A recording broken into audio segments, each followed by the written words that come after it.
Hello, good afternoon. Welcome to New Forest Morphs. Jan and I have been having quite a chuckle because we've had a few friends send us some quite comical pictures, and I just was saying to Jared that a lot of people who are worried about finding a productive use for their snakes, apparently Uber Eats have actually recruiting ball pythons, Jared, and you can see there's a picture of one that is working, delivering food. So that does two things. You get rat deliveries to your facility free of charge, and I just thought it was quite funny, but it did make me giggle a little bit. I'll just blow it up a bit more so you can see it, Jared. There you go. And that was Nat and Mark. They sent us that. So Nat and Matt, isn't it? Sorry, Nat and Matt. Sorry, yeah. They made me laugh, and there's another picture of one there. But their snake's settling in really well. They bought a beautiful albino. Nat's falling in love with the snakes, and I think she wants to expand her collection, which is lovely.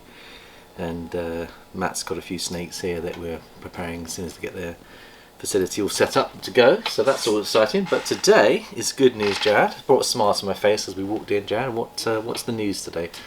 Our first clutch has landed. First clutch of 2025 has landed on the 26th of February. So all that hard work that we put in and all the girls put in, you think, when are they going to lay eggs? I thought she was going to lay like last week, but she took a little bit longer. We had a power cut for 8 hours, didn't we, last week, Jared? And I think that upset the rhythm of the room because we managed to get the generator working, and that was last week, Jared, and we kept an ambient temperature in the facility, which gave us the backup. We got a big generator, but we couldn't get the big one going. Got the small one going. But without any further ado, Jared, why don't we just have a look at Isa? She's the one that we predicted would go first. She's a beautiful Enchi Desert Ghost, possible Cryptic.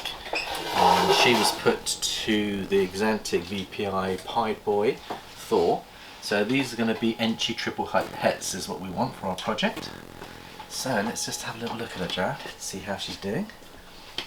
It's the first time we've been using cocoa husk as their bedding, and you can see what's been going on here, Jared. If I should show you, she's on a tower. There she is.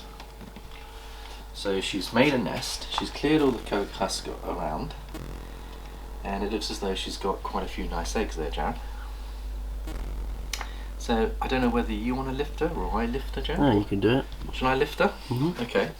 So what we'll do is I'll just get my gloves, and do you want to show off the boy, Jared? While I think we should show off the boy because the parents is very important. Clutch 1 of 2025, and Thor has been an absolute star for us. He only locked with her once, so I'm hoping he was firing on all cylinders, and there he is. And he's been locking with a couple of other girls for us as well. So we're trying to get the VPI Axanthic pieds into some of our projects. So trying to produce these triple hets, Jared, is very important, isn't it? Gives us building blocks going forwards. And of course, if we get any females that have got Enchi, we can put Thor back to them, and then there's a good chance that we're going to hit hopefully some double visuals that will be het for Desert Ghost, and then that gives you the building block. So that's one of the approaches to take. So what I'll do, Jared, is I think I will get the egg box out and we'll bring the female onto the table, and then we will clean her up and give her new fresh bedding as well. So let's just check the temperatures in the incubator. Jared, you set up an incubating box, what was it, 2 weeks ago in anticipation? Yeah. So you've done the right thing. We've got 3 or 4 other girls that are coming, so we will need to set up some more boxes. But let's just have a wee look at the temps in here. So we've got 88.5, which is what I like. Just pull that out. And we'll check the humidity as well, Jared, to make sure there's good humidity. And let's bring these over here. So, do you think there's enough humidity in there, Jared? Yeah. I set it up with loads. Let's have a little look. Oh, that's lovely. So we will need to make up a clutch card, and we will need to probably get some pegs as well, Jared, is what we're going to need. So let's just get the female up. She's obviously a little bit nervous. She knows something unusual is happening, but she's got a nice little clutch of eggs in there. She's ultra defensive, which is nice. She's always very soft. I think she's always been a very soft and gentle snake. And then I've got it over here, Jared. Let me open up that rub as well so I can put her into the spare rub here. If I just now to lift her gently, we're going to come over here. Hopefully she'll allow me to lift her and not get too defensive. Take the tail at the back. There is one little boob egg I can see there, Jared, but overall I think she's got a nice clutch. She's very protective of her eggs. And here we go, Jared, so just lift her gently. Do you hold the eggs, Jared? You got her? Yeah. There we go. And now I can just check to make sure that she's completely empty. She is. Nothing in there, Jared. And she's been very well behaved. So we'll just put her in here for now. And then we'll give that a good clean. There we go. Right, let's have a look and see what we've got in terms of the number of eggs. One slug. 1, 2, 3, 4, 5, 6, 7 and 1 slug. So she's done very well. She's given us back-to-back clutches, which is excellent. Now what we'll do is we'll leave them as they lay and we'll just lift them gently. They're lovely and warm, Jared. So Just check underneath quickly. Yeah, they're good. Now, They might be a bit tall. if they're a little bit tall, we can take one of them off. Let me just see if their lid will close without having to take them off. So I think it's probably best to take the two off the top. So let's just see if we can do that. I don't think they've been laid that long. Let's see if I can gently ease those off. It's a shame that we can't get them in. I mean, the other option is we do have the taller box, Jared. And we could use the taller box and put them in a taller one.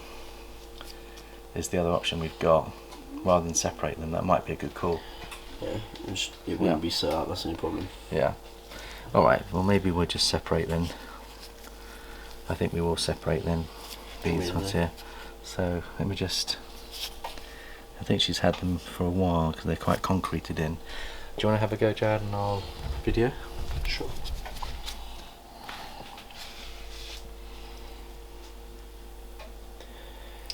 Got to be really gentle. We've got to ease them off. And then we'll need a couple of straws as well. Nice tower though, and they're good size eggs. And what we'll do is we'll candle them as well, Jared. But, when they've been laid for a little while, you've got to gently ease them off and hopefully you don't get a breakage. So 7 good eggs, hopefully.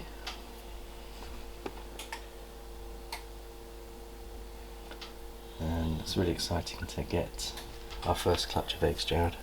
Yeah. Got to do it really slow and gently. Yeah.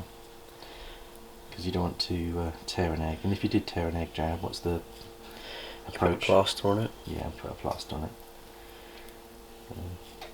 Gently does it.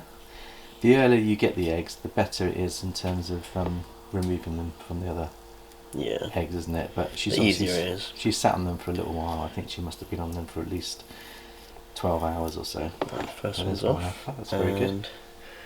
No leakages. Well done. And we need to get some straws as well, and then we just need to remove the other egg, which Jared can carefully do. And I'm trying to remember where we keep the straws, Jared. I think they're in the drawers behind me. Oh, that one's come off easier. You can see there's a little bit of cocoa dust on one of them. And the other option is to just lay them like that, Jared. That's a good idea. Maybe leave them like that. And then do we want to just dust that cocoa off so it doesn't go mouldy? Because I think that could help to remove any, and you can use cotton buds for that, but so we've got the 7 good eggs there, Jared. Remove them a bit more Centralised. Yeah. And we don't want the lid touching them at all because condensation builds off the lid. And then Jared's going to get a couple of straws, and then with the straws that will just support them through the process. And so we don't normally get much cocoa dust on them because we've never used cocoa husk before. But I think that's one of the things you've got to bear in mind is if you're going to go with cocoa husk, you will get a little bit of dust on the eggs there. There we go. That sustains those, Jack. Right, let's put them in the incubator. Do you want to do a test for the... Should we hit the lights and see if there's any veins? That's the other thing we'd like to do. Yeah, you know the torches? I was over there. If you Yeah. grab the torch. I'll grab the torch. Yeah.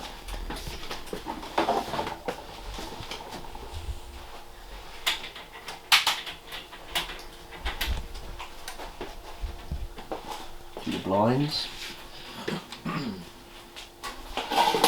Hopefully you've got some batteries on the torch.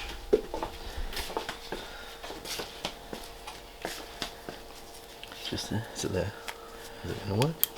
Yeah, that's good. Let's see if we've got any veins. Right, can you see any veins, Jared? I can see some veins at the back here. I think there's some veins in that one. Yeah, some veins. Veins in that one. You see veins? Veins in that one. Mhm. What about that one there? Yeah. I can see some veins at the back here. Just here, some veins. We shine them on there. That looks good, promising. Any veins in that one? Yep. Veins in that one. Yep. And veins in that one. Mhm. So all look pretty healthy. So that's all good. 7 good eggs. And we'll make up a clutch card later off camera. And then we'll put those in the incubator, Jared. And then we'll put the clutch card and we'll put a number on there. We normally put number 1, don't we? Yeah, that'll be clutch 1. So if we call it clutch 1 and then we keep the clutch cards, we don't need to then put a clutch card in the incubator, is the name of the game. And then let's put these in. So she's done us really well, hasn't she? Really good. In we go. It's lovely. Right, we'll put the lights back on, Jared, and then we'll just clean up the facility for her, get her back in there, and it's all good.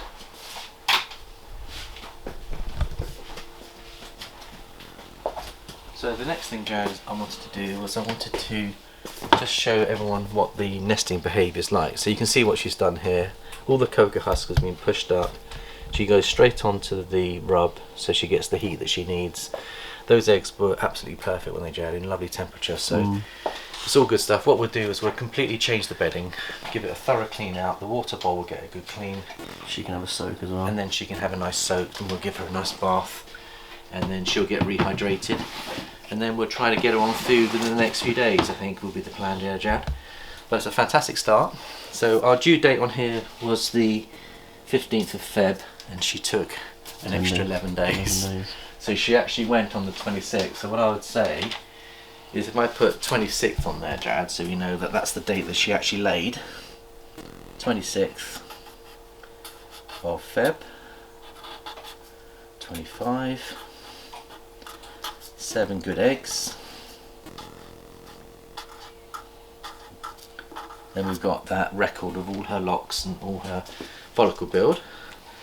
So let's have a look and see what other girls are going to go for shortly. So Tess, our spot nose vanilla girl, she's built the nest, and you know she's not going to give you eggs straight away because the tail will be in the centre, but she's obviously keeping them nice and warm. She's pushed all her cocoa husk to one side, and that's proper nesting behaviour.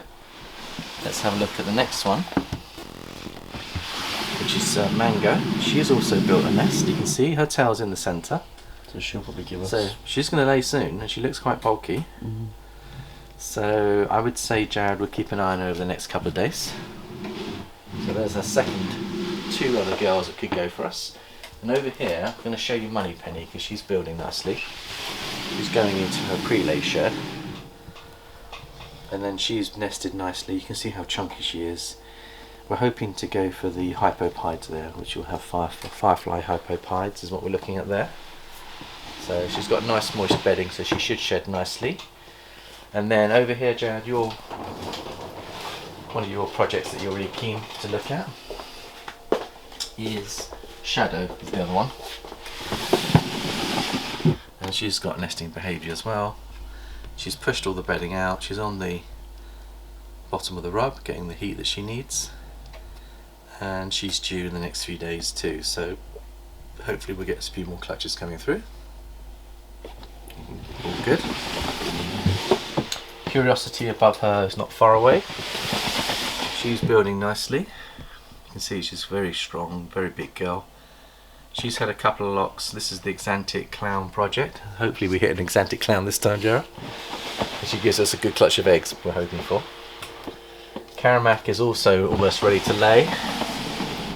So she had quite large follicles and an ovulation. So she's due on the 20th of March.